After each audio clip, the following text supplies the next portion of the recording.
본법정에서 피고인에게 징역 3년을 선고한다. 그의 이름은 강민우였습니다. 36의 나이에 지방검찰청 특수부 검사로 일하고 있었습니다. 사건을 하나씩 마무리할 때마다 그의 이름은 조심스럽게 오르내렸고 선배들은 그를 두고 앞날이 밝은 사람이라고 말했습니다. 하지만 민우에게 중요한 것은 출세가 아니었습니다. 정의였습니다. 법정에서 진실이 밝혀지는 순간 피해자가 안도의 눈물을 흘리는 그 순간이 그를 검사로 살아가게 만드는 이유였습니다. 그런 그에게 어느 날 만남이 찾아왔습니다. 대학 선배의 소개였습니다. 민우야, 좋은 사람 한번 만나볼래? 조건도 좋고 성격도 괜찮아. 선배의 말투는 가벼웠지만 그 이면에는 무언가 다른 의도가 숨어 있었습니다. 민우는 그때는 몰랐습니다. 그 만남이 단순한 소개팅이 아니라 누군가의 계획된 만남이었다는 것을. 첫 만남의 장소는 시내 한복판의 고급 레스토랑이었습니다. 민우가 도착했을 때 그녀는 이미 자리에 앉아 있었습니다. 이수진, 국회의원 이지원의 외동딸이라는 소개와 함께 나타난 그녀는 차분하고 우아한 인상을 가지고 있었습니다. 안녕하세요. 이수진이라고 합니다. 그녀의 목소리는 부드러웠습니다. 미국 명문대 패션 디자인과를 졸업하고 지금은 서울에서 디자이너로 일하고 있다는 이력이 소개되었습니다. 민우는 그녀를 보며 생각했습니다. 이 사람과 나는 어울리지 않는데. 그의 월급은 빠듯했고 그가 사는 세상은 화려하지 않았습니다. 반면 그녀는 국회의원의 딸이었고 해외 유학파였으며 성공한 디자이너였습니다. 하지만 이상하게도 대화는 자연스럽게 이어졌습니다. 수지는 민우의 이야기에 귀를 기울였고 그의 일에 대해 진지하게 물었습니다. 검사님은 왜 검사가 되셨어요? 민우는 잠시 망설이다 대답했습니다. 정의가 실현되는 걸 보고 싶어서요. 조금 유치하게 들릴 수도 있지만 유치하지 않아요. 멋진 일이에요. 그녀의 눈빛은 진심처럼 보였습니다. 민우는 그 순간 마음이 조금씩 열리는 것을 느꼈습니다. 그 후로 만남은 빠르게 이어졌습니다. 일주일에 한 번, 그 다음 주는 2번, 그리고 어느새 주말마다 만나는 사이가 되었습니다. 수지는 민우에게 자신의 일상을 조금씩 보여주었습니다. 디자인 스튜디오에서 일하는 모습, 스케치북에 그림을 그리는 모습, 커피를 마시며 창밖을 바라보는 모습. 모든 것이 자연스러웠고 민우는 그녀에게 점점 끌렸습니다. 하지만 어딘가 이상했습니다. 그녀는 자신의 과거에 대해서는 거의 말하지 않았습니다. 대학 시절 이야기를 꺼내면 짧게 대답하고 화제를 돌렸고 가족 이야기를 하면 아버지는 바쁘세요라는 말로 끝을 맺었습니다. 민우는 그것이 그녀의 성격이라고 생각했습니다. 조용하고 내성적인 사람이라고. 하지만 돌이켜보면 그것은 성격이 아니라 의도였습니다. 만난 지 석 달쯤 되었을 무렵 수진의 아버지 이지원 의원을 처음 만났습니다. 장소는 의원 사무실 근처의 한식당이었습니다. 이지원 의원은 민우의 손을 꽉 잡으며 말했습니다. 검사님, 우리 딸 잘 부탁하네. 수진이가 강 검사 이야기를 정말 많이 하더군. 민우는 약간 당황했습니다. 아직 결혼 이야기를 꺼낸 적도 없었는데 의원의 말투는 이미 결정된 것처럼 들렸습니다. 아직 그 정도까지는. 하하, 젊은 사람들이 좋으면 빨리 결정하는 게 좋지 않겠나. 요즘 세상에 좋은 인연 만나기 힘든데. 이지원 의원의 웃음은 넉넉해 보였지만 그 눈빛은 무언가를 계산하고 있는 것처럼 느껴졌습니다. 그날 저녁 식사 내내 민우는 묘한 기분을 떨쳐낼 수 없었습니다. 마치 자신이 면접을 보고 있는 것 같은 느낌. 평가받고 있는 것 같은 느낌. 하지만 수진이 옆에서 미소 지으며 그의 손을 잡았고 민우는 그 느낌을 떨쳐내려 애썼습니다. 생각이 너무 많은 거야. 그로부터 2달 후 민우와 수진은 약혼했습니다. 모든 것이 빠르게 진행되었습니다.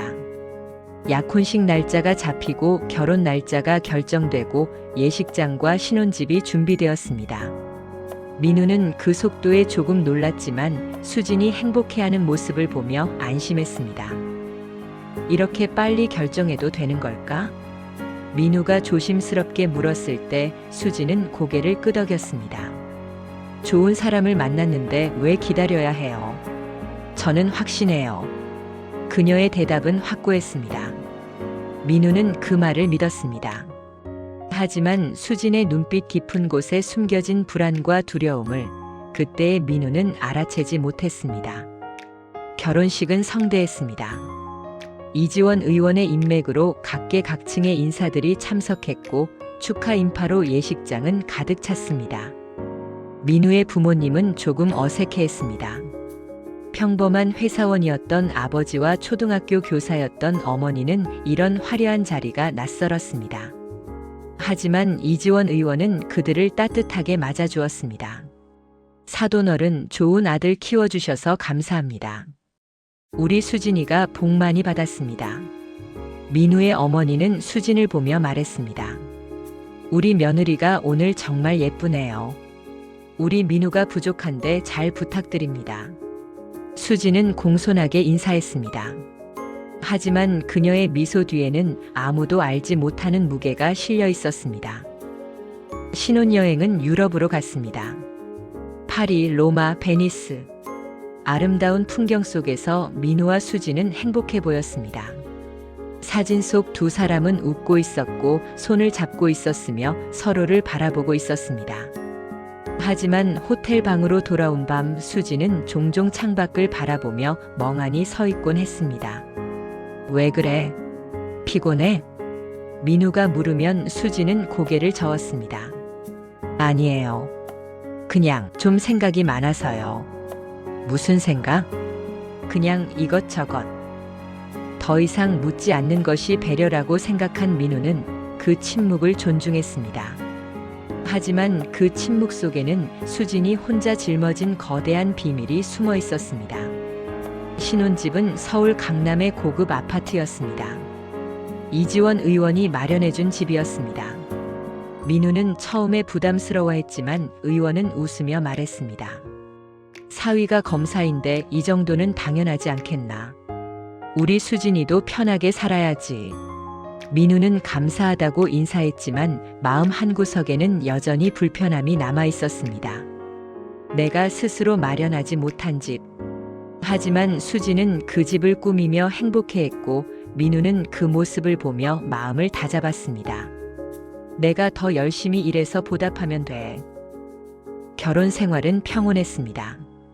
아침이면 민우는 출근 준비를 하고 수진은 간단한 아침을 차려주었습니다. 저녁이면 함께 식사를 하고 주말이면 영화를 보거나 산책을 했습니다. 평범하고 조용한 일상이었습니다. 하지만 민우는 가끔 이상한 점을 발견했습니다. 수진은 전화를 받을 때 자리를 피했고 누군가와 메시지를 주고받을 때는 화면을 재빨리 내렸습니다. 누구야? 아, 그냥 친구요. 어떤 친구? 대학 때 친구예요. 별일 아니에요. 민우는 더 이상 묻지 않았습니다. 부부라고 해서 모든 것을 공유할 필요는 없다고 생각했습니다. 하지만 시간이 지나면서 그 작은 의문들은 점점 커져갔습니다. 결혼한 지 6개월이 지났을 무렵이었습니다. 민우는 우연히 수진의 가방에서 떨어진 서류를 주우려다가 한 장의 종이를 발견했습니다. 병원 진료 기록이었습니다. 날짜는 3년 전. 산부인과였습니다. 민우는 잠시 멈칫했습니다. 산부인과? 그는 조심스럽게 서류를 접어 다시 가방에 넣었습니다. 그날 저녁 민우는 수진에게 물었습니다. 수진아, 혹시 아픈 데 있어? 병원 다니는 거 있어? 수진의 표정이 순간 굳었습니다. 아니요. 왜요? 아니, 그냥. 요즘 피곤해 보여서. 괜찮아요. 일이 좀 많아서 그래요. 수진은 재빨리 화제를 돌렸고 민우는 더 이상 묻지 못했습니다. 하지만 그날 밤 민우는 잠을 이루지 못했습니다. 무언가 잘못되어 가고 있다는 느낌. 하지만 그것이 무엇인지 아직은 알 수 없었습니다. 결혼 1년이 지나갈 무렵이었습니다. 민우는 검찰청에서 점점 더 바쁜 나날을 보내고 있었습니다. 대형 횡령 사건을 맡게 되면서 밤늦게 귀가하는 일이 잦아졌고 수진과 마주 앉아 대화하는 시간도 줄어들었습니다. 어쩌면 그래서 더 늦게 알아챘는지도 모릅니다. 아내가 조금씩 무너져 가고 있다는 것을. 그날도 민우는 밤 11시가 넘어서야 집에 돌아왔습니다. 거실 불은 꺼져 있었고 수지는 침실에서 자고 있었습니다. 민우는 조용히 샤워를 하고 침대에 누웠습니다. 그런데 이상했습니다. 수진의 호흡이 고르지 않았습니다. 잠든 사람의 숨소리가 아니었습니다. 수진아, 앉아. 왜 그래? 어디 아파? 수진은 대답하지 않았습니다. 민우는 불을 켰습니다. 수진의 눈가가 붉게 부어 있었습니다. 울었어? 아니에요. 왜 거짓말을 해? 무슨 일 있어? 수진은 이불을 끌어올리며 등을 돌렸습니다. 그냥 좀 피곤해서요. 자요. 민우는 더 이상 묻지 못했습니다. 아내가 마음의 문을 닫았을 때 억지로 열 수는 없는 일이었습니다. 다음 날 아침 민우는 출근 준비를 하다가 수진의 휴대폰이 울리는 소리를 들었습니다. 수진은 샤워 중이었고 휴대폰은 식탁 위에 놓여 있었습니다. 화면에 뜬 이름은 은혜 언니였습니다. 민우는 본능적으로 그 이름을 기억했습니다. 수진이 한 번도 언급한 적 없는 이름이었습니다.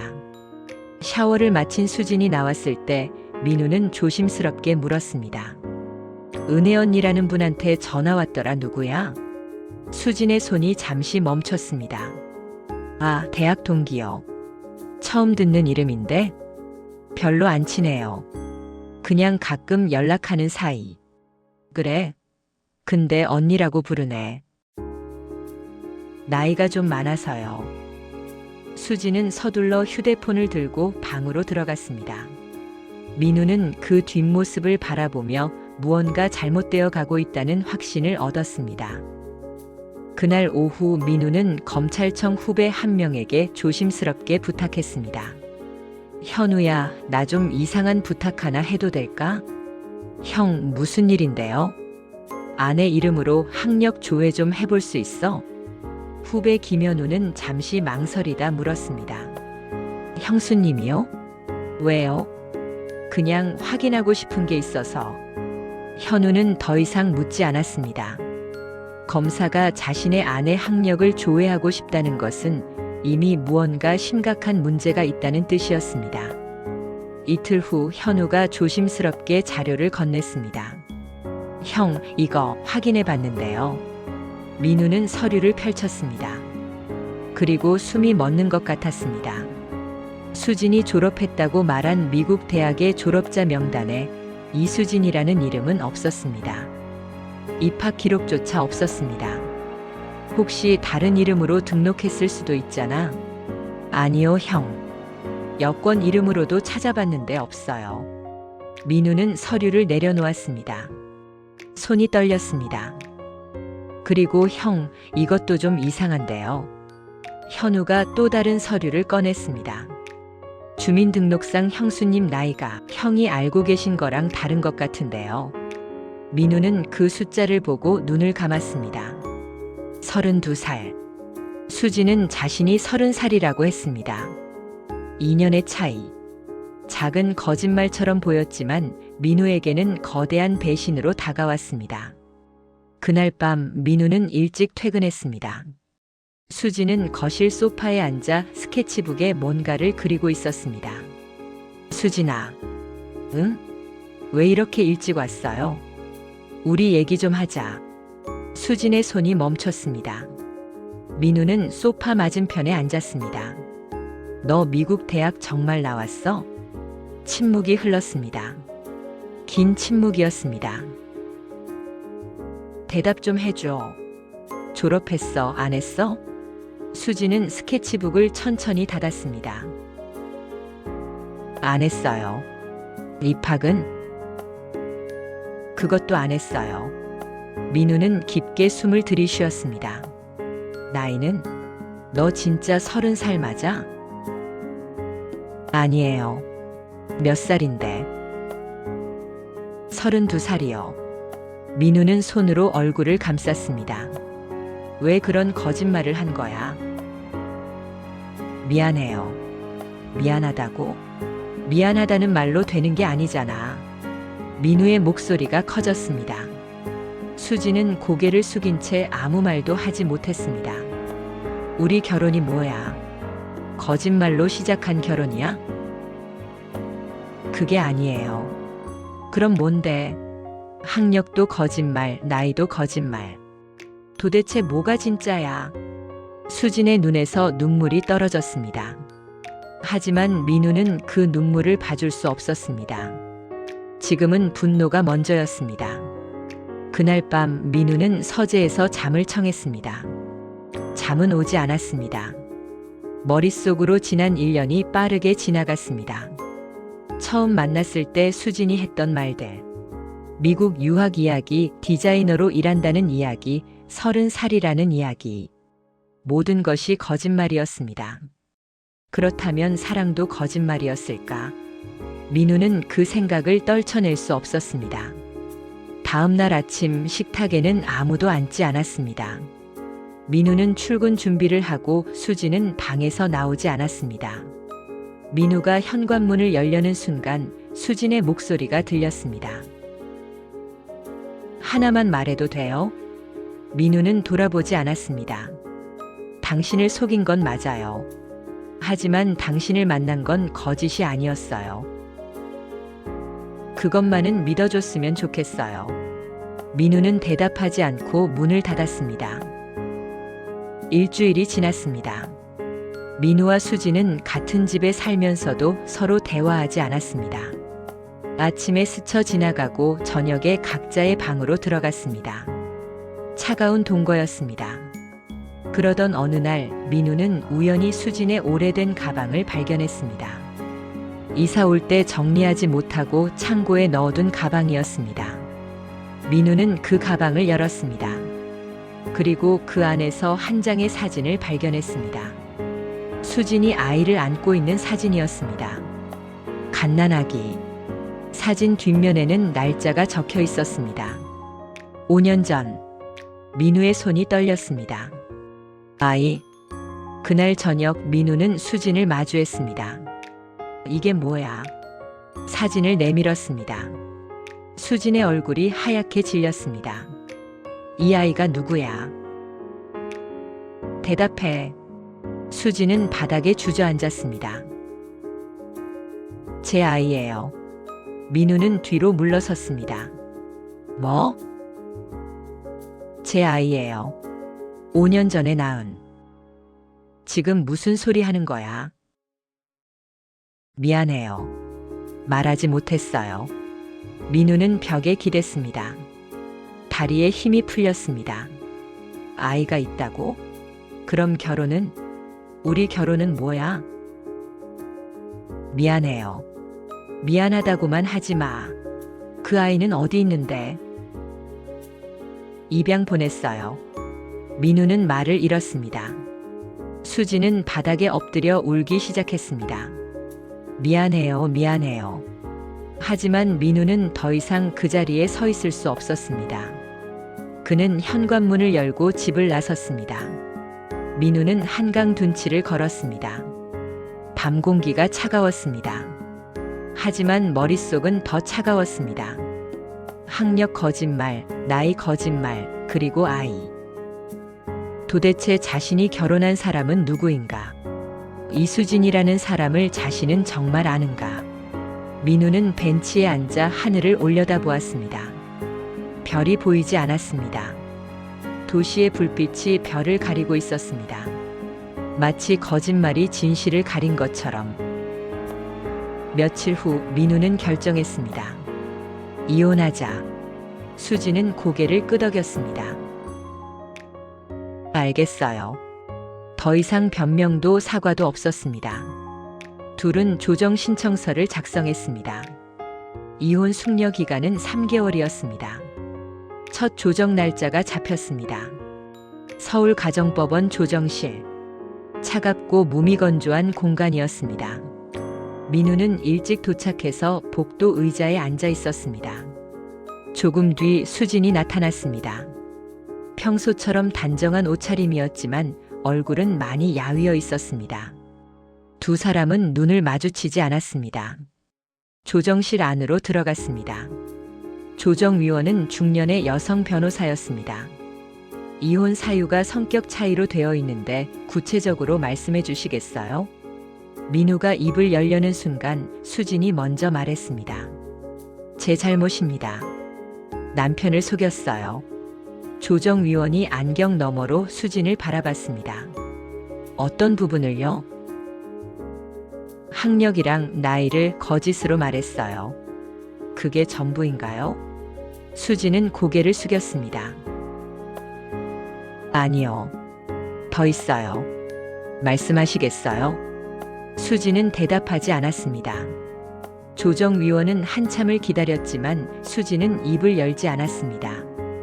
부인, 이혼 조정은 양쪽의 입장을 듣고 합의점을 찾는 자리예요. 말씀을 안 하시면 진행이 어렵습니다. 재산은 전부 남편한테 드릴게요. 위자료도 안 받을게요. 그게 문제가 아니라 그냥 이혼해 주세요. 수진의 목소리는 떨렸지만 단호했습니다. 민우는 그런 수진을 처음 봤습니다. 울지도 않고 변명하지도 않고 그저 담담하게 모든 것을 받아들이는 모습. 마치 이미 예정된 결말을 맞이하는 사람처럼.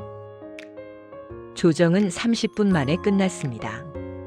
복도로 나온 민우는 수진을 불렀습니다. 수진아. 수진이 멈춰 섰습니다.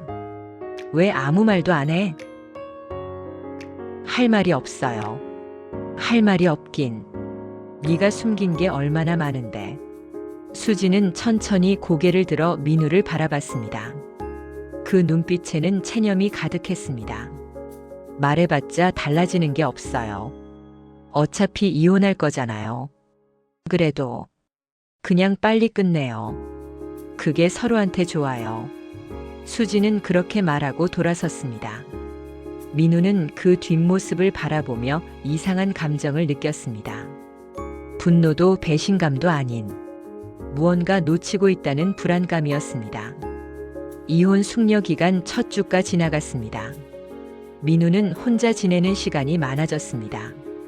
수지는 짐을 싸서 친구 집으로 갔고 민우는 넓은 아파트에 혼자 남았습니다. 일에 몰두하려 했지만 쉽지 않았습니다. 사건 서류를 보다가도 문득 수진의 얼굴이 떠올랐고 법정에 서 있다가도 조정실에서의 그 침묵이 생각났습니다. 왜 아무 말도 안 하는 거지? 민우는 그 이유를 알 수 없었습니다. 어느 날 오후 민우의 휴대폰이 울렸습니다. 모르는 번호였습니다. 여보세요? 강 검사님이시죠? 낯선 남자의 목소리였습니다. 나이는 50대쯤 되어 보였고 말투는 정중했지만 어딘가 계산적이었습니다. 누구십니까? 아, 저는 이지원 의원님 보좌관 김성철이라고 합니다. 기억하시죠? 민우는 기억을 더듬었습니다. 결혼식 때 본 적이 있는 얼굴이었습니다. 아, 네. 무슨 일이시죠? 요즘 좀 힘드시죠? 이혼 준비한다고 들었습니다. 민우의 얼굴이 굳었습니다. 그건 어떻게? 수진 씨가 잠시 저희 쪽에 연락했었어요. 많이 힘들어 하더라고요. 그게 보좌관님하고 무슨 상관이? 강 검사님 한번 뵙죠. 커피 한잔 하면서 얘기 좀 나눴으면 합니다. 사양하겠습니다.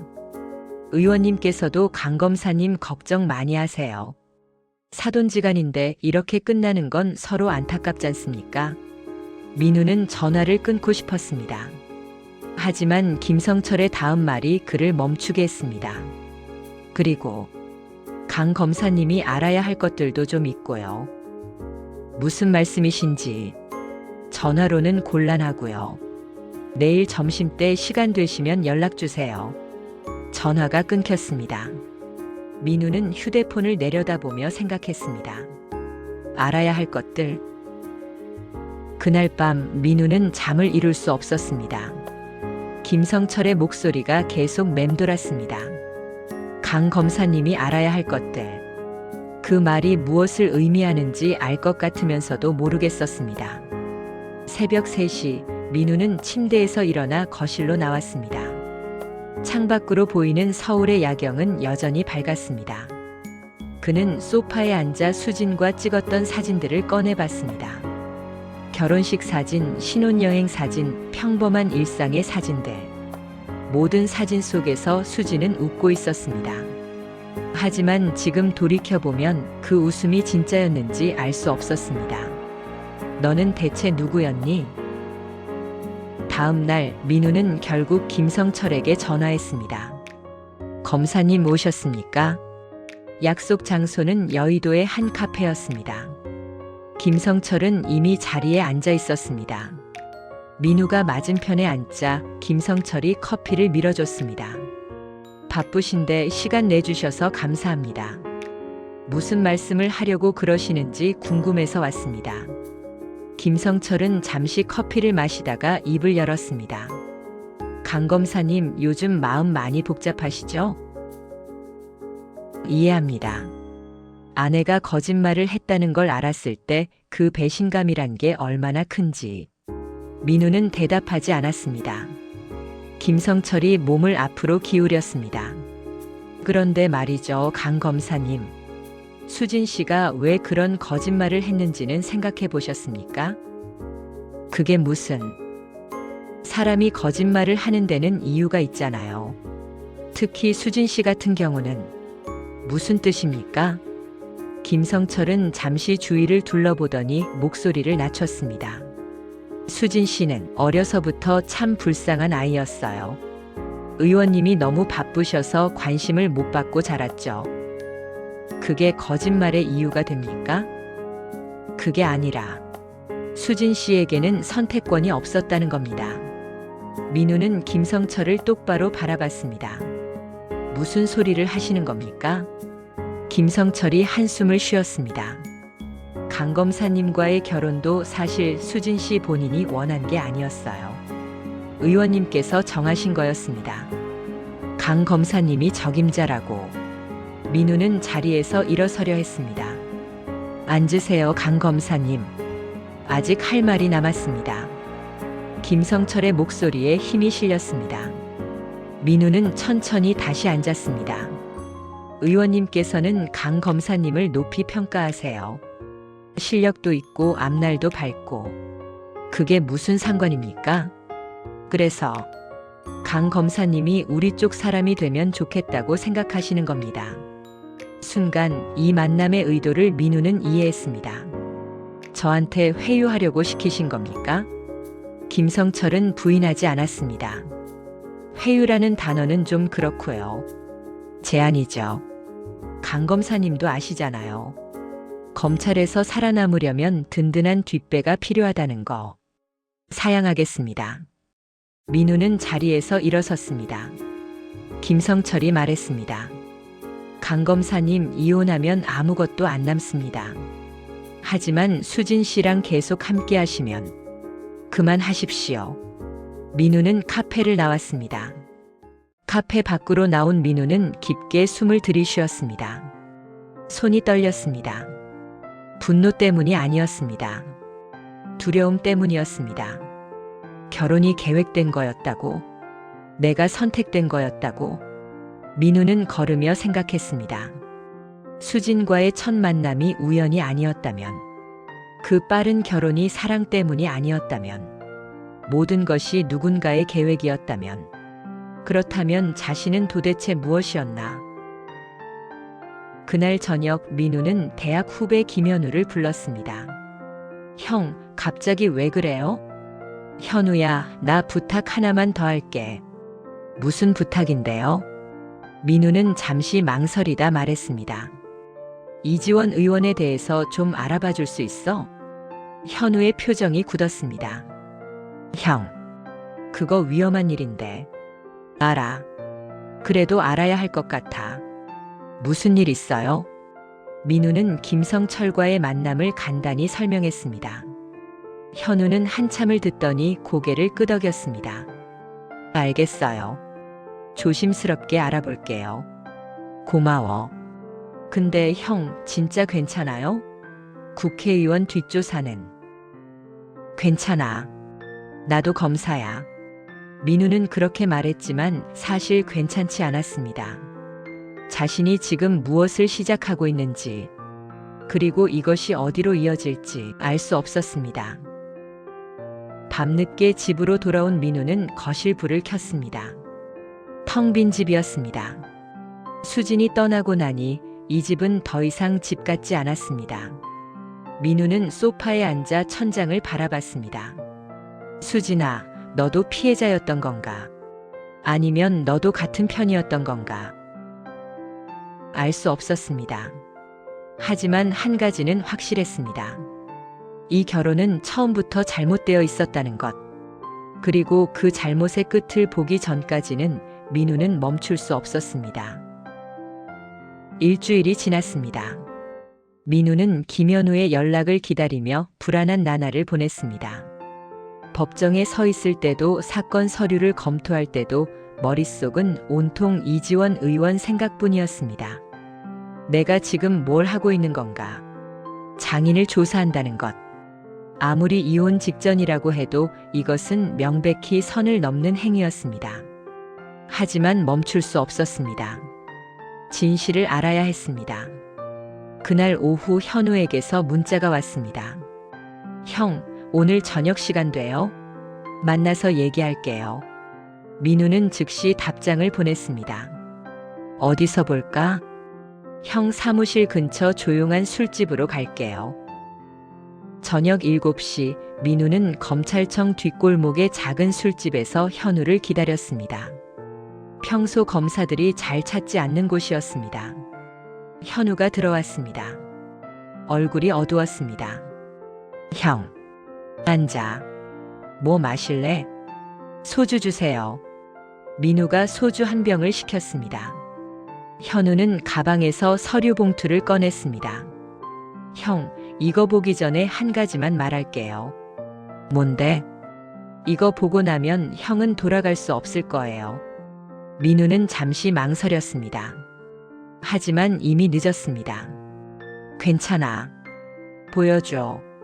현우가 봉투를 건넸습니다. 민우는 천천히 서류를 꺼냈습니다. 첫 번째 서류는 도시재생 사업 관련 문서였습니다. 이지원 의원의 지역구에서 3년 전에 추진된 노후주택 정비 사업. 겉보기에는 평범한 공공사업이었습니다. 하지만 현우가 형광펜으로 표시한 부분을 보는 순간 민우의 손이 멈췄습니다. 사업 시행사 선정 과정. 5개 업체가 입찰에 참여했지만 최종 낙찰받은 업체는 무명의 중소기업이었습니다.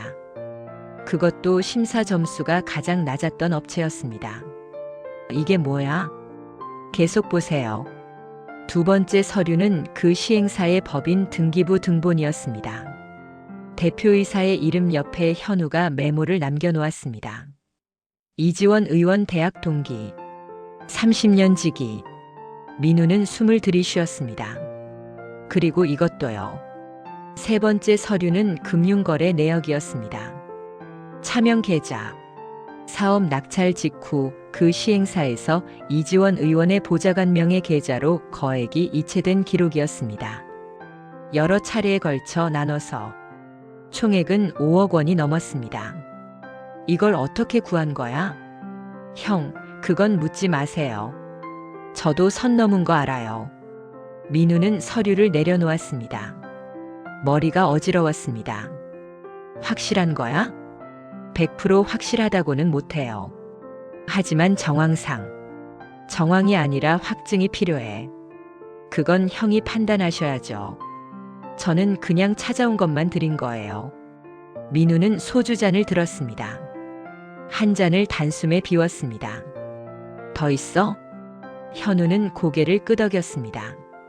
네. 그게 전부가 아니에요. 네 번째 서류는 물류단지 개발 사업이었습니다. 2년 전 이지원 의원의 지역구 외곽에 대규모 물류단지를 짓는 사업이 추진되었습니다. 환경 영향 평가가 필요한 사업이었습니다. 여기 좀 보세요. 현우가 환경 영향 평가 보고서를 펼쳤습니다. 초안과 최종본이 함께 있었습니다. 초안에는 사업 부적합 의견이 명시되어 있었습니다. 하지만 최종본에는 조건부 적합으로 바뀌어 있었습니다. 누가 바꾼 거야?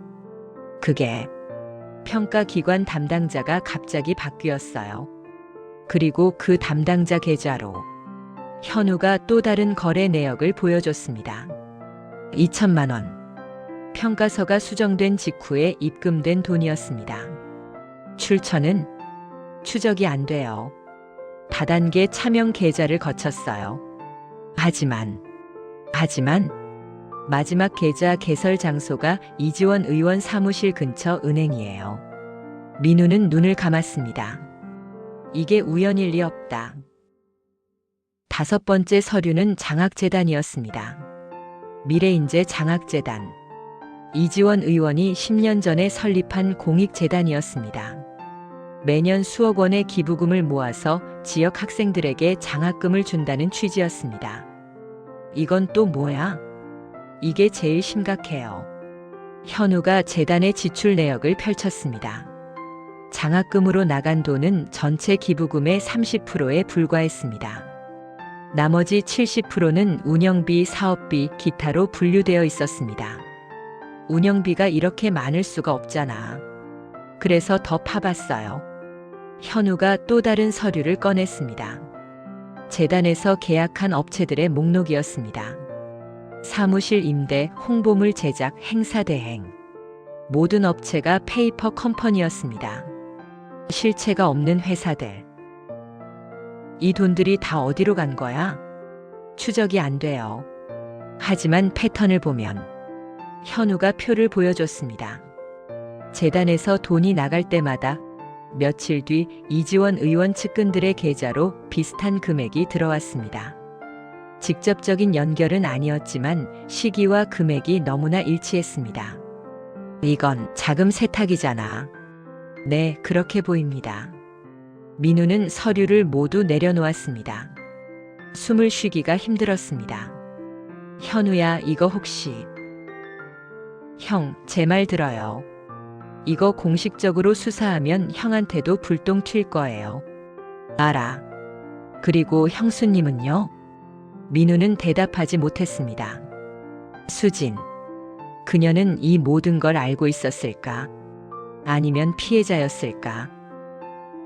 형, 이거 어떻게 할 거예요? 모르겠어. 민우는 소주잔을 다시 채웠습니다. 그날 밤 민우는 술에 취해 집으로 돌아왔습니다. 현관문을 열고 들어서는데 거실에 불이 켜져 있었습니다. 불 껐었는데?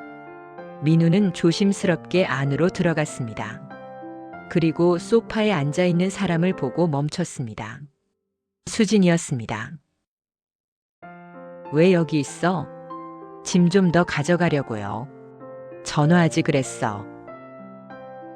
당신 만나고 싶었어요. 민우는 현관에 선 채로 수진을 바라봤습니다. 수진은 예전보다 더 야위어 있었습니다. 뭐하러 만나고 싶은데? 미안하다고 말하고 싶었어요. 그 말 이제 지겹다. 민우는 신발을 벗고 거실로 들어갔습니다. 수진이 일어섰습니다. 술 마셨어요? 마셨으면 어때? 많이 마셨네요. 그래, 많이 마셨어. 민우는 소파에 주저앉았습니다.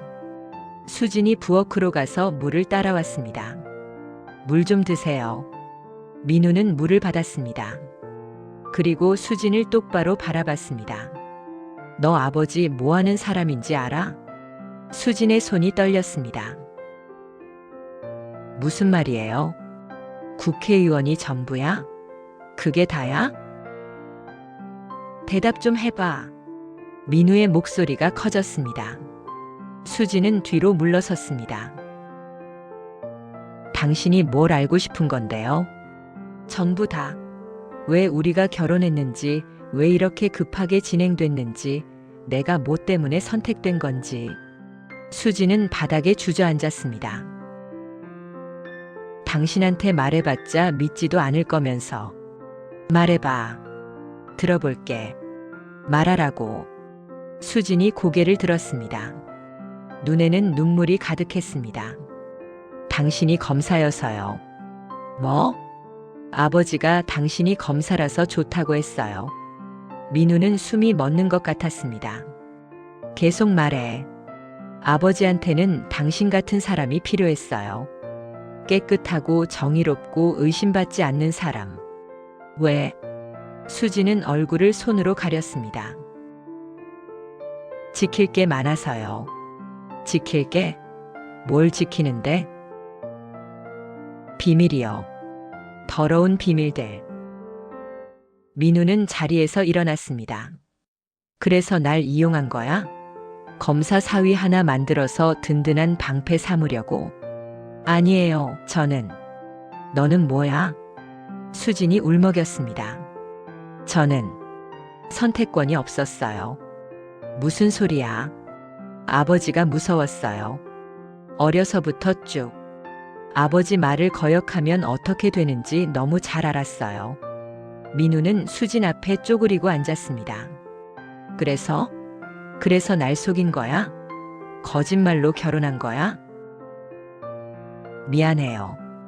미안하다는 말 말고 다른 거 없어? 수지는 고개를 저었습니다. 없어요. 정말 미안해요. 민우는 한참을 그렇게 앉아 있다가 일어섰습니다. 나가줘. 짐은 나중에 가져가. 빨리 나가. 수지는 비틀거리며 일어섰습니다. 현관으로 가다가 멈춰 섰습니다. 한 가지만 말할게요. 당신을 만난 건 정말 거짓이 아니었어요. 처음엔 아버지 때문이었지만 나중엔 진짜. 그만해. 당신을 사랑했어요. 민우는 대답하지 않았습니다. 수지는 그렇게 문을 열고 나갔습니다. 문이 닫힌 후 민우는 그 자리에 한참을 서 있었습니다. 사랑이라고? 이 모든 거짓말 속에서 사랑이라고? 민우는 소파에 쓰러졌습니다. 천장이 빙글빙글 돌았습니다. 술 때문인지 혼란 때문인지 알 수 없었습니다. 그날 밤 민우는 결심했습니다. 알아야 한다. 끝까지. 다음 날 아침 민우는 두통과 함께 눈을 떴습니다. 어젯밤 수진과의 대화가 꿈처럼 느껴졌습니다. 하지만 거실 테이블 위에 놓인 물컵이 그것이 현실이었음을 증명했습니다. 민우는 씻고 옷을 갈아입었습니다. 출근 준비를 하는데 휴대폰이 울렸습니다. 모르는 번호였습니다. 여보세요? 강 검사. 날쌔. 이지원 의원의 목소리였습니다. 민우의 손이 굳었습니다. 의원님, 점심시간에 시간 좀 내줄 수 있나? 할 얘기가 있네. 바쁜데요. 그래도 장인이 부르는데 시간 좀 내야지. 안 그런가? 목소리는 부드러웠지만 거절할 수 없는 압력이 실려 있었습니다. 민우는 잠시 망설이다 대답했습니다. 어디서 뵙죠? 내 사무실로 오게. 조용히 얘기하자고. 전화가 끊겼습니다. 정오 민우는 여의도 국회의사당 근처의 이지원 의원 사무실로 향했습니다. 엘리베이터를 타고 올라가는 동안 심장이 빠르게 뛰었습니다. 왜 나를 부르는 거지? 수진이 어젯밤 얘기를 한 건가? 복도를 걸어가는데 보좌관 김성철이 나타났습니다. 어서 오세요, 강 검사님. 의원님께서 기다리고 계십니다. 김성철이 문을 열어줬습니다. 넓은 사무실 안쪽 큰 책상 뒤에 이지원 의원이 앉아 있었습니다. 오, 사위 왔나? 앉게. 민우는 의원 맞은편 의자에 앉았습니다. 이지원 의원은 여유로운 미소를 지으며 말했습니다. 차 한잔 할까? 괜찮습니다. 그래. 그럼 바로 본론으로 들어가지. 이지원은 의자에 깊이 기대며 민우를 바라봤습니다. 수진이랑 이혼한다며? 네. 왜? 우리 딸이 뭘 잘못했나? 민우는 대답하지 않았습니다. 이지원이 웃었습니다. 뭐 부부 일이니까 내가 참견할 일은 아니지. 하지만 말이야. 이지원은 책상 위에 서류를 집어들었습니다. 자네 요즘 좀 바쁜 모양이더군. 무슨 말씀이신지. 김현우 검사. 자네 후배지? 그 친구가 요즘 이것저것 많이 알아보던데. 민우는 표정을 굳혔습니다. 알고 있었다. 이지원은 서류를 다시 내려놓았습니다. 검사가 호기심이 많은 건 좋은 일이야. 하지만 너무 깊이 파다 보면 다칠 수도 있거든. 강 검사, 자네는 똑똑한 사람이야. 그러니까 내 말이 무슨 뜻인지 알 거 아닌가. 이지원은 자리에서 일어나 창문 쪽으로 걸어갔습니다. 자네 지금 특수부에 있지? 앞날 밝아. 나도 검찰 쪽에 아는 사람들 많은데 다들 자네 얘기하더군. 감사합니다. 근데 말이야, 검찰도 결국 조직이거든. 혼자 잘난다고 해서 올라갈 수 있는 곳이 아니야. 이지원이 돌아서서 민우를 바라봤습니다. 든든한 후원자가 있어야 해. 믿고 의지할 수 있는 사람. 나는 자네가 그런 사람이라고 생각했어. 우리 수진이한테도 좋고 나한테도 좋고 자네한테도 좋은 관계 말이야. 민우는 천천히 입을 열었습니다. 의원님, 정확히 무슨 말씀을 하시려는 겁니까? 이지원이 민우 앞으로 다가왔습니다. 간단해. 이혼은 취소하고 수진이랑 계속 잘 살아. 그리고 가끔 내가 부탁하는 것 좀 들어줘. 부탁이요? 어렵지 않아. 자네가 맡은 사건들 중에서 내 쪽 사람들이 연루된 게 있으면 조용히 넘어가 주는 거야. 민우는 믿을 수 없다는 표정으로 이지원을 바라봤습니다. 지금 저한테 비리를 묵인하라는 말씀이십니까? 비리라니. 그런 무서운 말 쓰지 말게. 그냥 유연하게 대처하라는 거지. 사양하겠습니다. 민우가 자리에서 일어섰습니다. 이지원의 표정이 굳었습니다. 앉아, 강 검사. 아직 할 말이 남았어. 더 들을 필요 없습니다. 앉으라고 했어. 이지원의 목소리가 높아졌습니다. 민우는 천천히 다시 앉았습니다. 이지원은 책상에 손을 짚고 민우를 내려다봤습니다. 자네 지금 상황 파악을 못하는 것 같은데 나한테 대드는 게 얼마나 위험한 일인지 알아? 협박하시는 겁니까? 협박? 아니야. 선배로서 해주는 충고야. 이지원은 다시 자리에 앉았습니다. 강 검사, 자네 부모님 아직 건강하시지? 강원도에 사신다며? 민우의 눈빛이 변했습니다. 부모님은 왜 말씀하십니까? 아니, 그냥 노후가 편안하셨으면 좋겠다는 생각에서. 그리고 자네 동생, 지금 대학원 다니고 있나? 장학금 받으면서. 민우는 주먹을 쥐었습니다. 의원님, 선 넘지 마십시오. 선? 내가 선을 넘는 게 아니야. 자네가 넘으면 안 되는 선을 넘으려고 하는 거지. 이지원은 서랍에서 서류 하나를 꺼냈습니다. 자네가 조사한 내용들 다 알아. 도시재생사업, 물류단지, 장학재단. 열심히 파헤쳤더군. 근데 말이야, 그거 아무 소용없어. 증거가 안 돼. 정황일 뿐이지. 정황만으로도 충분합니다. 그래? 그럼 한번 해봐. 근데 그 과정에서 자네 인생이 어떻게 될지는 생각해봤나? 이지원은 서류를 민우 앞으로 밀었습니다. 인사 발령 관련 문서였습니다. 다음 달 인사이동 때 자네 이름이 한직으로 올라갈 수도 있어. 물론 내가 막을 수도 있고. 민우는 서류를 보지 않았습니다. 의원님, 저는 검사입니다. 협박에 굴복하지 않습니다. 협박이 아니라니까. 제안이야. 좋은 제안. 이지원은 의자에 기대며 말을 이었습니다. 사위가 조금만 협조해주면 집안은 평생 자네 편이야. 돈 걱정, 출세 걱정, 아무것도 안 해도 돼.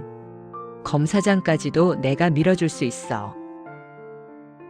근데 만약 자네가 계속 이런 식으로 나온다면, 이지원은 찬찬히 말했습니다. 자네 인생 망가질 거야. 그것뿐만 아니라 자네 가족들도 다 힘들어질 거고. 민우는 자리에서 일어섰습니다. 의원님, 마지막으로 말씀드리겠습니다. 저는 어떤 제안도 어떤 협박도 받아들이지 않습니다. 후회할 걸. 후회는 제가 하겠습니다. 민우는 사무실을 나왔습니다. 엘리베이터를 타고 내려오는 동안 민우는 온몸이 떨렸습니다. 분노 때문이었습니다. 내 가족을 건드려? 그게 국회의원이 할 짓이야? 1층에 도착해서 밖으로 나왔을 때 민우는 깊게 숨을 들이쉬었습니다. 그리고 결심했습니다. 이제 돌아갈 수 없다. 그날 밤 민우는 집에 돌아와 침대에 누웠습니다. 하지만 잠이 오지 않았습니다. 이지원의 말들이 머릿속을 맴돌았습니다. 자네 인생 망가질 거야. 민우는 천장을 바라보며 생각했습니다. 검사로서의 양심을 지키면 정말 모든 것을 잃을 수도 있었습니다. 가정도 출세도 심지어 가족의 안전까지. 하지만 양심을 버리면 자신은 더 이상 자신이 아니었습니다. 나는 왜 검사가 되었나? 그 질문이 다시 떠올랐습니다. 새벽 2시 민우의 휴대폰이 울렸습니다. 수진이었습니다. 민우는 잠시 망설이다 전화를 받았습니다.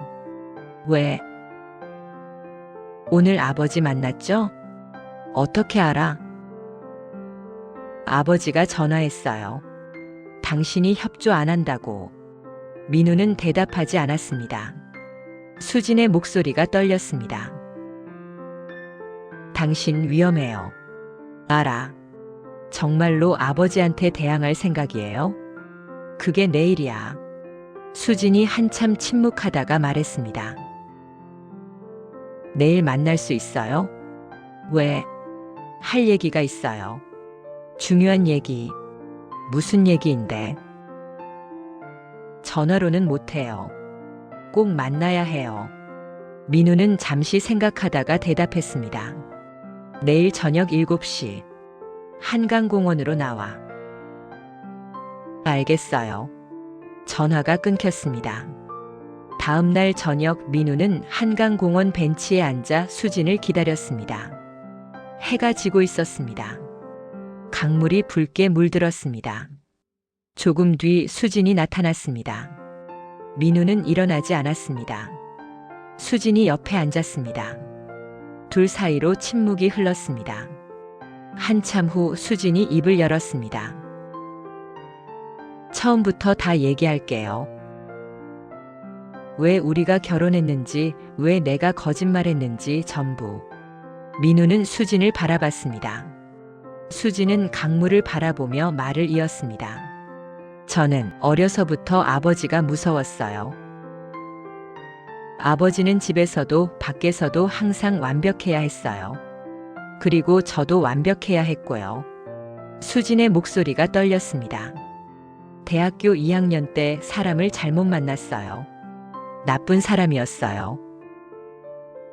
그 사람 아이를 가졌어요. 21살 때. 민우는 숨을 멈췄습니다.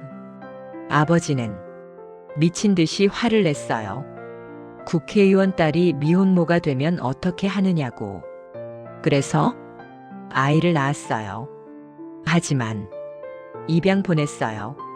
제 의지가 아니었어요. 수진의 눈에서 눈물이 떨어졌습니다. 그 후로 저는 아버지 말을 거역할 수 없었어요. 너무 무서웠어요. 그래서 미국 유학은 거짓말이에요. 저는 미국 간 적 없어요. 그 2년 동안 아이를 낳고 회복하고 숨어 지냈어요. 민우는 눈을 감았습니다. 나이는 실제로는 32살이에요.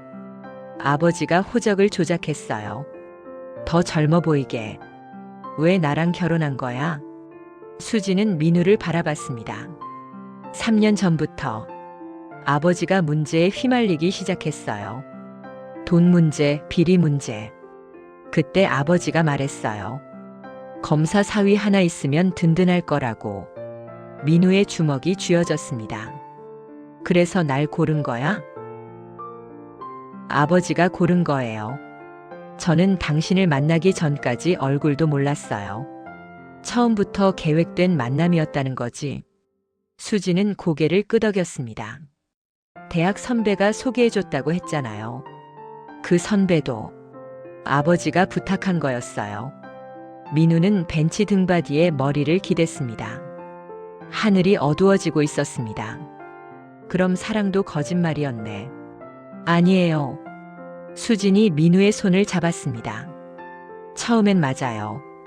처음엔 아버지 명령이었어요. 하지만 뭐? 당신을 만나면서 진짜로 사랑하게 됐어요. 민우는 손을 뿌리쳤습니다. 그딴 말 믿을 것 같아? 너는 처음부터 끝까지 날 이용한 거야. 너도 너희 아버지도. 수지는 울기 시작했습니다. 미안해요.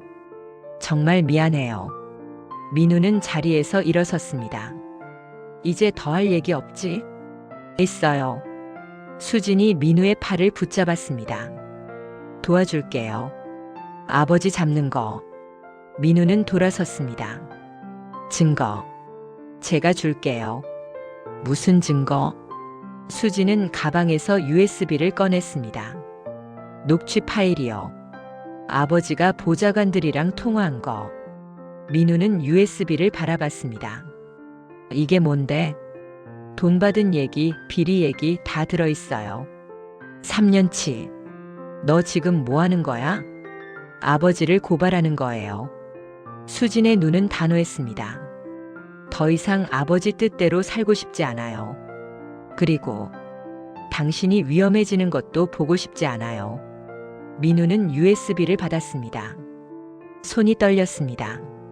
이거 진짜야? 네. 제가 3년 동안 몰래 녹음한 거예요. 왜 지금까지 숨기고 있었어? 무서웠어요. 아버지를 고발한다는 게. 수지는 눈물을 닦았습니다. 하지만 이제는 끝내야 할 것 같아요. 그날 밤 민우는 집으로 돌아와 USB를 컴퓨터에 꽂았습니다. 파일 목록이 떴습니다. 2022년부터 2025년까지 날짜별로 정리된 음성 파일들. 총 47개였습니다. 민우는 첫 번째 파일을 재생했습니다. 이지원의 목소리가 들렸습니다. 김 과장, 그건 어떻게 됐나? 예, 의원님. 환경평가 담당자 교체했습니다. 잘했어. 그럼 이번 주 안에 보고서 나오겠네? 네. 조건부 적합으로 나올 겁니다.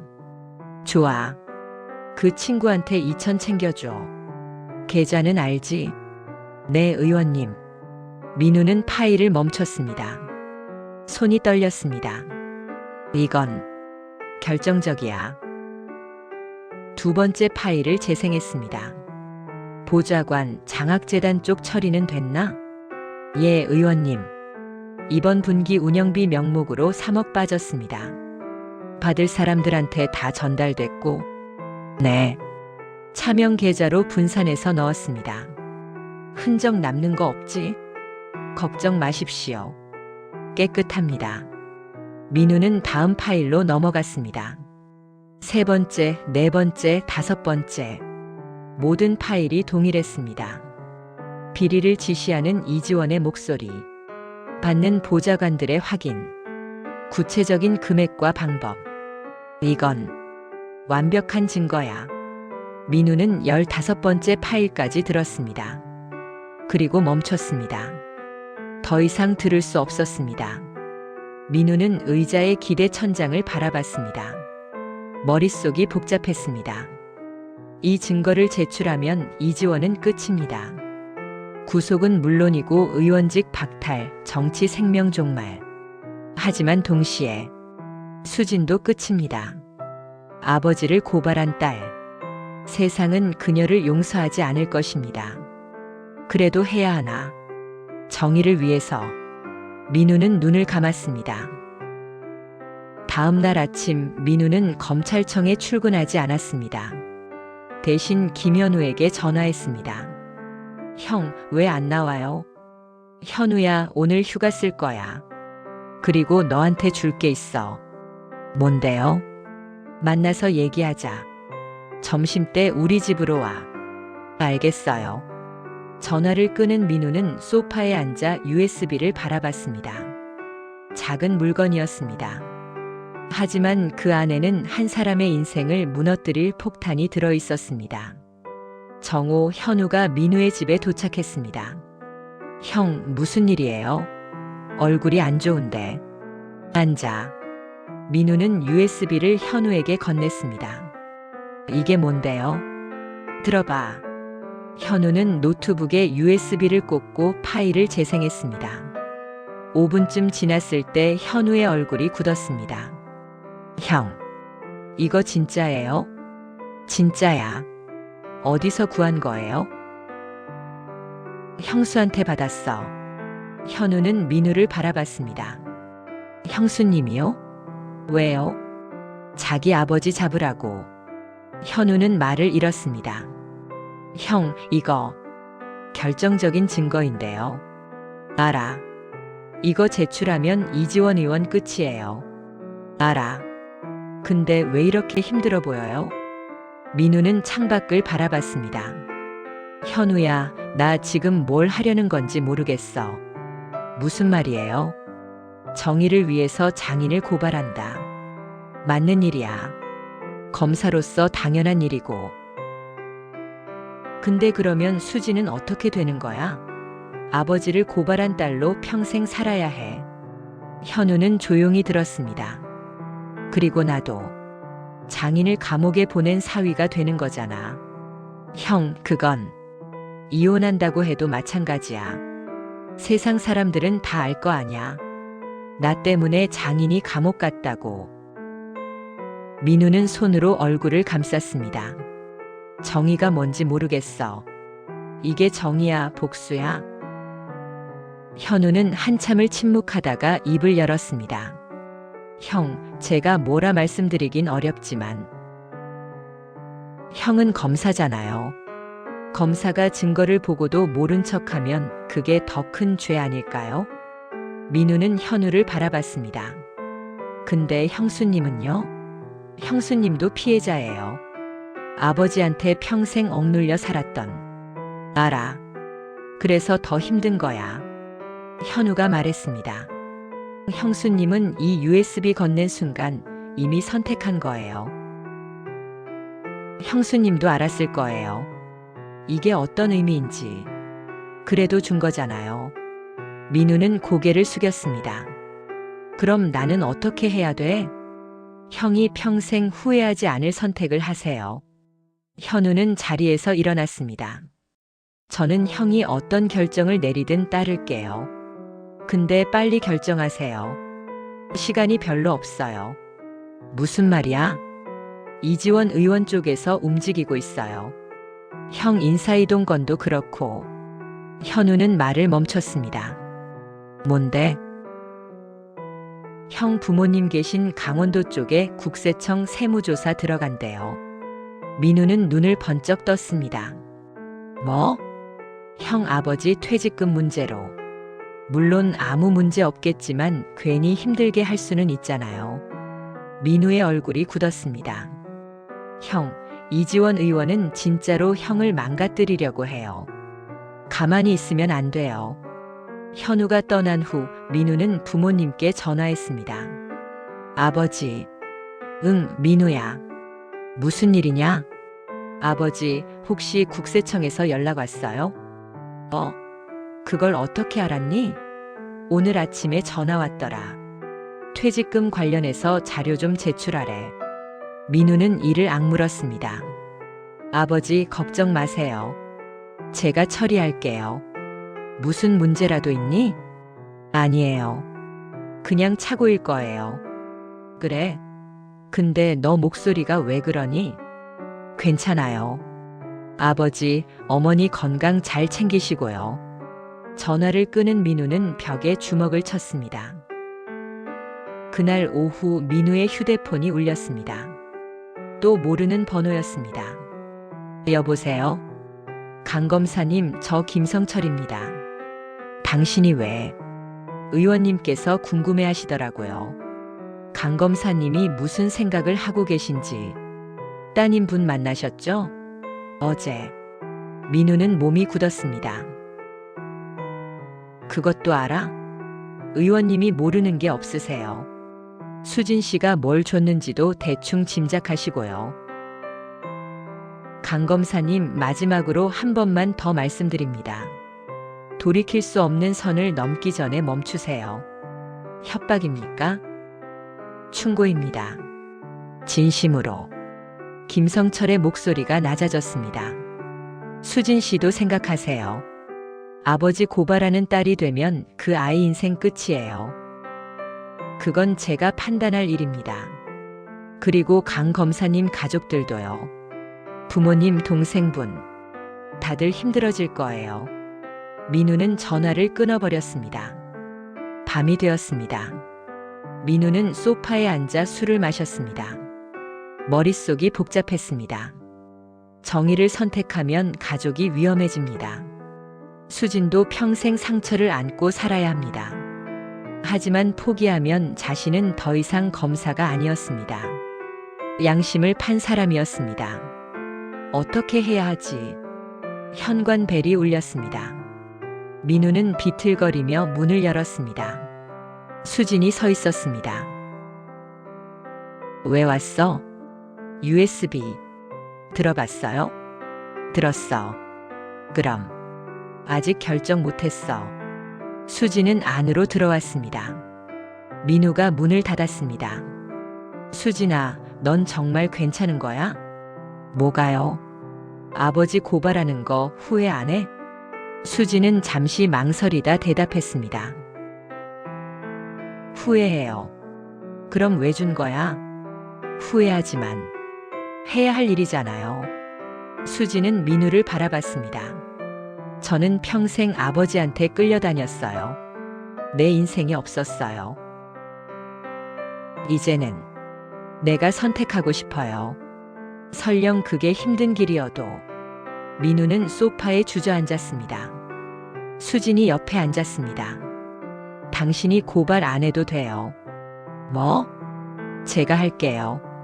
제 이름으로. 너 혼자서? 네. 어차피 제가 녹음한 거니까. 제가 책임질게요. 민우는 수진을 바라봤습니다. 당신, 진심이야? 네. 아버지가 뭐라고 할지 알아? 알아요. 저를 죽일 듯이 미워하겠죠. 수진의 눈에 눈물이 고였습니다. 하지만 이제는 용기 낼래요. 당신처럼. 민우는 수진의 손을 잡았습니다. 미안해. 왜요? 널 이렇게 만들어서. 아니에요. 오히려 고마워요. 뭐가? 제가 선택할 수 있게 해줘서. 두 사람은 한참을 그렇게 앉아 있었습니다. 다음 날 아침 민우는 결정했습니다. 김현우에게 전화했습니다. 형, 결정했어요? 응. 진행하자. 정말요? 수진이가 직접 고발할 거야. 내 이름으로는 안 돼. 알겠어요. 제가 준비할게요. 그리고 현우야. 네, 형. 이 사건 우리 청에서 하면 안 돼. 다른 지역으로 이첩해. 당연하죠. 제가 알아서 처리할게요. 전화를 끄는 민우는 창밖을 바라봤습니다. 이제 돌아갈 수 없었습니다. 그날 오후 수진은 서울중앙지검에 고발장을 제출했습니다. 피고발인 이지원 국회의원. 혐의 특정범죄 가중처벌법 위반 뇌물, 정치자금법 위반 사기. 증거 녹취 파일 47개, 금융거래 내역, 관련 문서. 고발인 이수진 피고발인의 딸. 그날 저녁 뉴스에 속보가 떴습니다. 국회의원 이지원 친딸 고발로 검찰 수사 착수. 세상이 떠들썩했습니다. 밤늦게 민우의 휴대폰이 울렸습니다. 이지원이었습니다. 민우는 전화를 받았습니다. 여보세요. 강민우 이 새끼야. 이지원의 목소리는 분노로 가득했습니다. 너 죽었어. 너랑 수진이 둘 다 죽었어. 의원님, 저는 아무것도 안 했습니다. 닥쳐. 내가 사주한 거 다 알아. 수진 씨가 스스로 결정한 겁니다. 그 계집애를 내가 직접. 전화가 끊겼습니다. 민우는 휴대폰을 내려놓았습니다. 손이 떨렸습니다. 이제 시작이다. 고발 다음 날부터 세상이 뒤집혔습니다. 모든 언론이 이 사건을 다뤘습니다. 국회의원 친딸에게 고발당하다. 이지원 의원 비리 의혹, 3년간 수십억대 금품 수수. 아버지를 고발한 딸, 그녀는 누구인가? 민우는 출근길에 편의점에서 신문들을 샀습니다. 모든 일면에 이지원과 수진의 사진이 실려 있었습니다. 검찰청에 도착하자 동료들의 시선이 달라져 있었습니다. 복도를 걸을 때마다 수군거리는 소리가 들렸습니다. 저 사람이 이지원 의원 사위래. 장인을 고발한 거야? 아니, 부인이 고발했다던데. 어쨌든 한 집안 아니야. 민우는 못 들은 척하고 자리에 앉았습니다. 하지만 쉽지 않았습니다. 오전 10시 검사장이 민우를 불렀습니다. 강 검사 들어오게. 민우는 검사장실로 들어갔습니다. 검사장은 심각한 표정으로 의자를 가리켰습니다. 앉게. 검사장은 한참을 침묵하다가 입을 열었습니다. 자네 지금 상황 파악하고 있나? 예. 장인이 수사받는 거 아는가? 알고 있습니다. 자네는 이 사건에서 완전히 배제될 거야. 알지? 당연합니다. 검사장은 창밖을 바라봤습니다. 자네, 힘들겠네. 괜찮습니다. 언론에서 난리야. 자네 얘기도 다 나오고. 민우는 대답하지 않았습니다. 검사장이 돌아서서 민우를 바라봤습니다. 강 검사, 나는 자네를 높이 평가해 왔네. 실력도 있고 정의감도 있고. 감사합니다. 하지만 말이야. 이번 일은 너무 큰 거 아닌가? 장인을 고발한다는 게 쉬운 일이 아니잖아. 가족도 생각해야 하고. 민우는 고개를 들었습니다. 검사장님, 저는 아무것도 하지 않았습니다. 수진 씨가 스스로 결정한 일입니다. 그래도 자네가 뒤에서 영향을 줬을 거 아닌가. 그건 부인하지 않겠습니다. 검사장은 한숨을 쉬었습니다. 자네 앞으로 힘들 거야. 정치권에서 자네를 가만두지 않을 거고 여론도 양분될 거야. 각오하고 있습니다. 그래. 자네가 그렇게 나온다면 내가 막을 수는 없지. 하지만 조심하게. 이지원 의원이 만만한 사람이 아니야. 명심하겠습니다. 사무실로 돌아온 민우는 책상에 앉았습니다. 휴대폰에 문자가 수십 통 와 있었습니다. 대부분 기자들이었습니다. 강 검사님, 인터뷰 부탁드립니다. 이지원 의원과의 관계에 대해 말씀해 주실 수 있습니까? 고발 과정에서 강 검사님의 역할이 궁금합니다. 민우는 모두 무시했습니다. 그날 오후 이지원 의원이 검찰에 출석했습니다. 뉴스에서 생중계되었습니다. 민우는 사무실 컴퓨터로 뉴스를 켰습니다. 화면 속 이지원은 여전히 당당했습니다. 저는 아무 잘못도 하지 않았습니다. 딸의 일방적인 주장일 뿐입니다. 녹취 파일에 대해서는 어떻게 생각하십니까? 조작 가능성을 배제할 수 없습니다. 정확한 감정이 필요합니다. 따님과의 관계는 어떻습니까? 이지원의 얼굴이 굳었습니다. 더 이상 딸로 생각하지 않습니다. 그 말을 듣는 순간 민우는 가슴이 아팠습니다. 수지는 지금 어디서 저 뉴스를 보고 있을까? 저녁 7시 민우는 수진에게 전화했습니다. 한참 벨이 울리다 수진이 받았습니다. 여보세요. 목소리가 쉬어 있었습니다. 나야. 괜찮아? 응. 뉴스 봤어? 봤어. 아버지 말. 괜찮아. 예상했던 거야.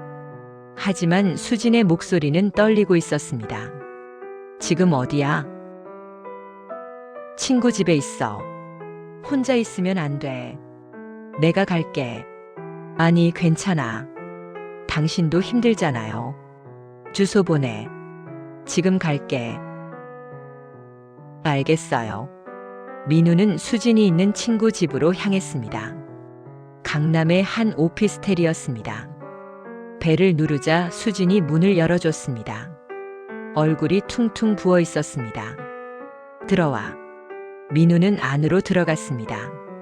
작은 원룸이었습니다. 수진은 소파에 앉았습니다. 민우도 옆에 앉았습니다. 많이 울었구나. 응. 후회돼? 수진은 고개를 저었습니다. 아니, 후회는 안 해. 그냥 슬퍼. 아버지가 저를 딸로 생각 안 한대요. 수진의 눈에서 또 눈물이 떨어졌습니다. 그렇게 말할 거라는 거 알고 있었어요. 그래도 막상 들으니까. 민우는 수진을 안아줬습니다. 수진은 민우의 가슴에 얼굴을 묻고 울었습니다. 한참을 그렇게 있었습니다. 며칠이 지났습니다. 수사는 빠르게 진행되었습니다. 김현우가 중간중간 민우에게 연락했습니다. 형, 녹취 파일 감정 결과 나왔어요. 조작 흔적 없대요. 그래? 그리고 금융거래 추적도 거의 끝났어요. 차명 계좌 전부 확인됐고, 증인은 보좌관들 몇 명이 자백했어요.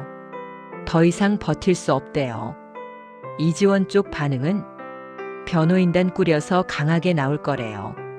근데 증거가 너무 확실해서 구속 가능성은 높아요. 이번 주 안에 영장 청구할 것 같아요. 민우는 전화를 끊고 창밖을 바라봤습니다. 일주일 후 이지원 의원에 대한 구속영장이 청구되었습니다. 영장실질심사가 열렸습니다. 민우는 법원에 가지 않았습니다. 대신 사무실에서 뉴스를 봤습니다. 법원 앞에는 수백 명의 기자들이 모여 있었습니다. 이지원이 법원 건물로 들어갔습니다. 표정은 굳어 있었지만 여전히 당당해 보였습니다. 심사는 3시간 동안 진행되었습니다. 저녁 7시 결과가 나왔습니다. 구속영장 발부. 민우는 숨을 내쉬었습니다. 그날 밤 이지원은 구치소로 향했습니다. 뉴스에서 그 모습이 생중계되었습니다. 수갑을 찬 이지원. 한때 권력의 정점에 있던 사람이 이제는 죄수가 되었습니다. 민우는 수진에게 전화했습니다. 수진아, 뉴스 봤어? 네, 봤어요. 괜찮아? 긴 침묵이 흘렀습니다. 모르겠어. 괜찮은 건지 아닌 건지. 이게 제대로 한 걸까? 제대로 한 거야. 우리는. 그런데 왜 이렇게 마음이 아플까? 민우는 대답할 수 없었습니다. 정의를 선택했지만 그 대가는 너무 컸습니다. 다음 날 민우는 검찰청으로 출근했습니다. 복도에서 검사장과 마주쳤습니다. 강 검사. 예. 수고했네. 옳은 일 한 거야. 감사합니다. 앞으로도 그런 정의감 잃지 말게. 검사장은 민우의 어깨를 두드리고 지나갔습니다. 하지만 다른 동료들의 시선은 여전히 차가웠습니다. 장인을 감옥에 보낸 사람. 그 꼬리표는 쉽게 지워지지 않을 것 같았습니다. 한 달이 지났습니다. 이지원의 재판이 시작되었습니다. 1심 첫 공판. 민우는 방청석에 앉아 있었습니다. 수진도 옆에 있었습니다. 피고인석에 앉은 이지원은 두 사람을 보지 않았습니다. 아니, 볼 수 없었습니다. 검사가 공소장을 낭독했습니다. 피고인 이지원은 2022년부터 2025년까지 3년간 총 52억 원 상당의 뇌물을 수수하였으며 긴 공소장이 낭독되는 동안 방청석은 조용했습니다. 수지는 고개를 숙이고 있었습니다. 민우는 그녀의 손을 잡았습니다. 수진이 민우를 바라봤습니다. 눈에는 눈물이 고여 있었습니다. 하지만 흘리지는 않았습니다. 재판은 4개월 동안 진행되었습니다. 수많은 증인이 나왔습니다. 보좌관들, 업체 대표들, 공무원들 모두가 이지원의 비리를 증언했습니다. 이지원은 끝까지 부인했습니다. 저는 아무것도 모릅니다. 보좌관들이 제 뒤에서 한 일입니다. 녹취 파일은 조작된 것입니다. 저는 무죄입니다. 하지만 증거는 너무 확실했습니다. 선고 공판날. 법정은 사람들로 가득 찼습니다. 민우와 수지는 맨 뒷줄에 앉았습니다. 재판장이 입을 열었습니다. 피고인 이지원에 대한 판결을 선고하겠습니다. 법정이 조용해졌습니다. 피고인은 국회의원이라는 공직자의 지위를 이용하여 장기간에 걸쳐 조직적으로 금품을 수수하였습니다. 이는 국민의 신뢰를 배신한 중대한 범죄입니다. 따라서 본 재판부는 재판장이 판결문을 들었습니다. 피고인을 징역 3년에 처합니다. 법정이 웅성거렸습니다. 이지원은 고개를 떨구었습니다. 수진은 눈을 감았습니다. 민우는 수진의 손을 더 꽉 잡았습니다. 재판이 끝나고 두 사람은 법원을 나왔습니다. 기자들이 몰려들었습니다. 이수진 씨, 판결에 대해 어떻게 생각하십니까? 아버지를 용서할 생각이십니까? 강 검사님, 한 말씀 해주십시오. 민우는 수진을 감싸며 기자들을 해치고 나갔습니다. 차에 타자 수진이 무너졌습니다. 으아! 소리 없이 울던 수진이 처음으로 목 놓아 울었습니다. 민우는 운전석에 앉아 수진을 바라봤습니다. 다 끝났어. 이제 끝났어. 끝난 게 아니야. 이제 시작이야. 수진의 말이 맞았습니다. 재판은 끝났지만 삶은 계속되어야 했습니다. 그날 저녁 민우는 수진을 자신의 집으로 데려왔습니다. 여기서 지내. 이혼하려던 사이잖아. 그건 그때 얘기고 지금은 내가 혼자 있으면 안 돼. 수진은 대답하지 않았습니다. 거실 소파에 앉아 멍하니 있었습니다. 민우는 부엌에서 따뜻한 차를 끓였습니다. 마셔. 고마워. 시간 지나면 괜찮아질 거야. 시간이 지나면 정말 괜찮아질까? 민우는 대답할 수 없었습니다. 솔직히 그도 몰랐습니다. 밤늦게 수지는 잠들었습니다. 민우는 거실 소파에 앉아 창밖을 바라봤습니다. 서울의 밤은 여전히 밝았습니다. 하지만 민우의 마음은 어두웠습니다. 우리는 옳은 일을 한 건가? 정의를 선택한 건가? 아니면 복수를 한 건가? 그 경계가 흐릿했습니다. 하지만 한 가지는 확실했습니다. 이제 돌아갈 수 없다는 것. 그리고 앞으로 나아가야 한다는 것. 3년이 흘렀습니다. 민우는 여전히 검사였습니다. 하지만 특수부에서 일반 형사부로 옮겼습니다. 스스로 원한 일이었습니다. 더 이상 정치 관련 사건은 하고 싶지 않습니다. 검사장은 민우의 뜻을 존중했습니다. 수지는 작은 디자인 스튜디오를 열었습니다. 홍대 근처의 조용한 골목.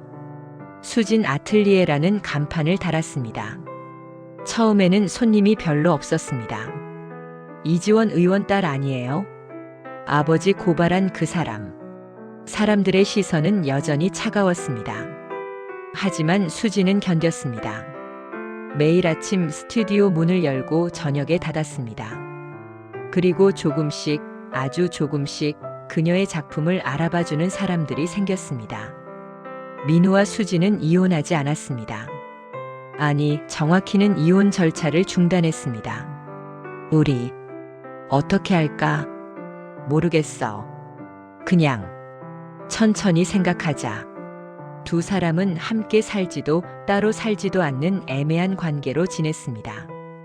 일주일에 두세 번 만나서 밥을 먹고 가끔 영화를 보고 그렇게 시간을 보냈습니다. 사랑이라고 부르기엔 너무 조심스러웠고 남남이라고 하기엔 너무 가까웠습니다. 그러던 어느 날 수진이 민우에게 전화했습니다. 오빠. 수진은 언젠가부터 민우를 오빠라고 부르기 시작했습니다. 당신도 아니고 민우도 아닌 오빠. 응, 왜? 아버지 출소 날짜 잡혔어. 민우는 잠시 말을 잃었습니다. 언제? 다음 달 15일. 벌써 그렇게 됐구나. 나 면회 가볼까 해. 혼자? 응. 출소 전에 한 번쯤은 봐야 할 것 같아. 민우는 잠시 생각하다가 말했습니다. 같이 갈까? 아니, 혼자 갈게. 아버지도 오빠는 안 보고 싶어 할 거야. 알겠어. 힘들면 언제든 전화해. 응, 고마워. 일주일 후 수지는 구치소로 향했습니다. 3년 만에 아버지를 만나는 날이었습니다. 면회실에 앉아 기다리는 동안 수진의 심장은 빠르게 뛰었습니다. 문이 열리고 이지원이 들어왔습니다. 수감자복을 입은 아버지. 3년 전보다 훨씬 늙어 보였습니다. 머리는 하얗게 새었고 얼굴에는 깊은 주름이 패여 있었습니다. 두 사람은 마주 앉았습니다. 투명한 아크릴판이 그들을 가로막고 있었습니다. 긴 침묵이 흘렀습니다. 수진이 먼저 입을 열었습니다. 아버지. 이지원은 대답하지 않았습니다. 그저 수진을 바라볼 뿐이었습니다. 아버지, 왜 왔니? 이지원의 목소리는 낮고 차갑했습니다. 면회 오고 싶어서요. 필요 없어, 돌아가. 아버지, 나한테 딸은 없어. 돌아가. 이지원은 자리에서 일어나려 했습니다. 수진이 다급하게 말했습니다. 아버지, 미안해요. 이지원의 손이 멈췄습니다. 미안하다고. 정말 미안해요. 수진의 눈에서 눈물이 떨어졌습니다. 하지만 그렇게 할 수밖에 없었어요. 아버지도 저도 계속 그렇게 살 수는 없었어요. 이지원은 천천히 다시 앉았습니다. 너는 나를 망쳤어. 알아요. 내 인생 전부를 빼앗아갔어. 알아요. 그런데 미안하다고? 그게 위로가 된다고 생각하니? 수진은 고개를 숙였습니다. 이지원은 한참을 수진을 바라보다가 입을 열었습니다. 너는 강했구나. 네, 나보다 강했어. 나는 끝까지 도망쳤는데 너는 맞섰잖아. 수진은 얼굴을 들었습니다. 이지원의 눈에도 눈물이 맺혀 있었습니다. 미안하다, 수진아. 아버지, 너를 제대로 사랑하지 못해서, 아버지로 살지 못해서. 이지원은 손으로 얼굴을 가렸습니다. 나는 정치인이 되고 싶었어. 권력을 가지고 싶었어. 그게 전부였어. 그러다가 너를 잃었구나. 수지는 울음을 참지 못했습니다. 아버지, 출소하면 다시 시작할 수 있어요. 아버지로서, 한 사람으로서. 이지원은 고개를 저었습니다. 너무 늦었어. 나는 이제 아무것도 아니야. 아니에요. 늦지 않았어요. 수지는 아크릴판에 손을 댔습니다. 이지원도 반대편에 손을 댔습니다. 투명한 벽이 그들을 막고 있었지만 처음으로 마음이 닿는 것 같았습니다. 면회를 마치고 나온 수지는 주차장에서 한참을 울었습니다. 민우에게 전화했습니다. 오빠. 응. 면회 끝났어? 응. 아버지 봤어. 어땠어? 많이 늙으셨어. 그리고 수지는 말을 잇지 못했습니다. 천천히 말해. 아버지가 미안하대. 민우는 잠시 침묵했습니다. 그래. 다행이다. 오빠 지금 어디야? 사무실에 있어. 내가 갈게, 지금. 알겠어. 기다릴게. 1시간 후 수지는 민우의 사무실로 왔습니다. 눈이 빨갛게 부어 있었습니다. 민우는 수진을 조용한 회의실로 데려갔습니다. 물 마셔. 고마워. 두 사람은 마주 앉았습니다. 수진이 입을 열었습니다. 오빠 나 결정했어. 뭘? 출소하시면 아버지랑 살 거야. 민우는 놀란 표정을 지었습니다. 혼자서? 응. 아버지 혼자 두면 위험할 것 같아. 이번엔 제대로 모시고 싶어. 민우는 한참을 생각하다가 말했습니다. 그럼 나도 같이 갈게. 뭐? 아버지 모시는 거. 나도 같이. 오빠 아버지는 오빠 보기 싫어하실 거야. 알아. 그래도 나도 책임이 있어. 무슨 책임? 아버지를 감옥에 보낸 책임. 그리고 민우는 수진의 손을 잡았습니다. 너랑 함께 책임지고 싶어. 수진은 민우를 바라봤습니다.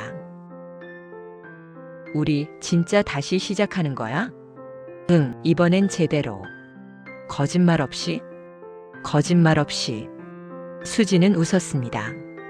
3년 만에 처음 보는 환한 웃음이었습니다. 한 달이 지났습니다. 출소일이 왔습니다. 민우와 수진은 함께 교도소 앞에서 기다렸습니다. 아침 8시 정문이 열렸습니다. 이지원이 걸어 나왔습니다. 수진이 앞으로 달려갔습니다. 아버지.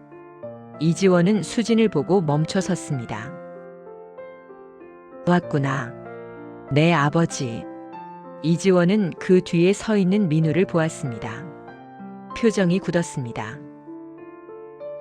너도 왔니? 예, 아버님. 민우는 깊게 허리를 숙였습니다. 죄송합니다. 이지원은 한참을 민우를 바라보다가 고개를 돌렸습니다. 가자. 민우가 운전하는 차 안. 뒷좌석에 이지원과 수진이 앉았습니다. 침묵이 흘렀습니다. 무거운 침묵이었습니다. 수진이 조심스럽게 말했습니다. 아버지, 저희 집으로 가요. 너희 집? 네. 아버지랑 같이 살려고요. 이지원은 창밖을 바라봤습니다. 고맙구나. 목소리가 떨렸습니다. 집에 도착했습니다.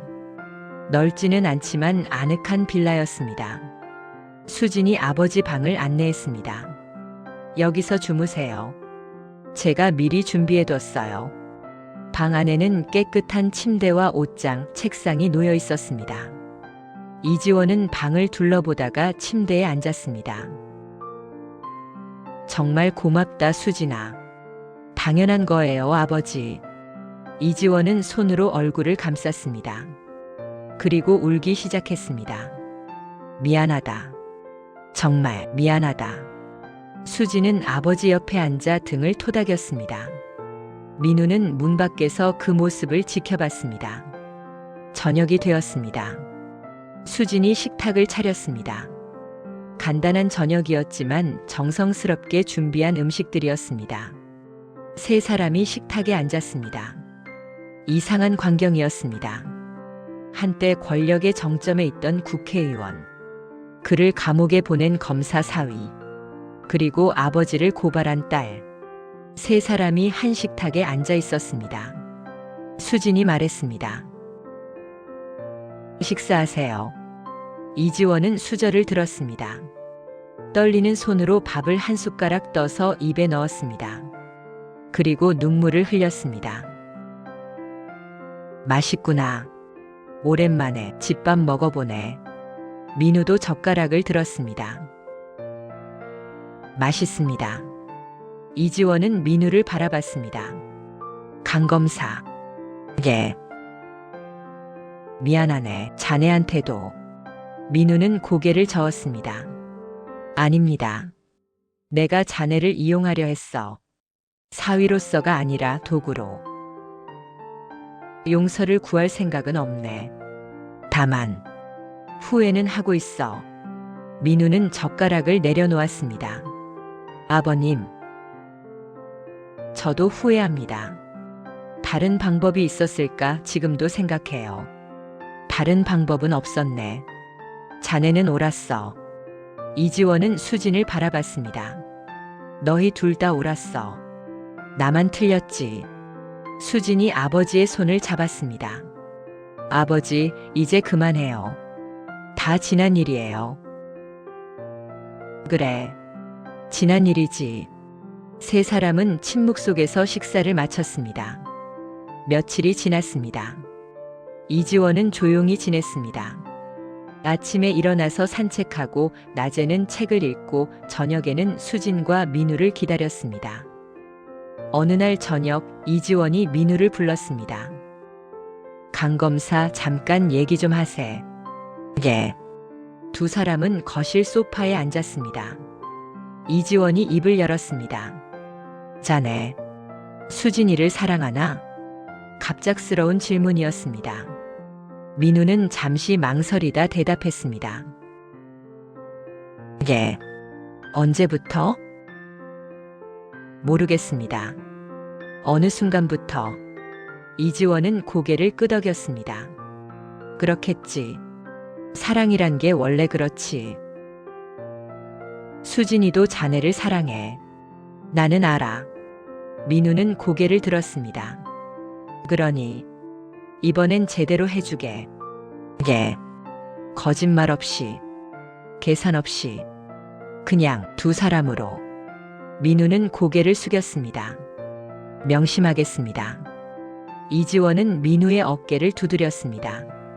나는 자네를 사위로 인정하네. 6개월이 더 지났습니다.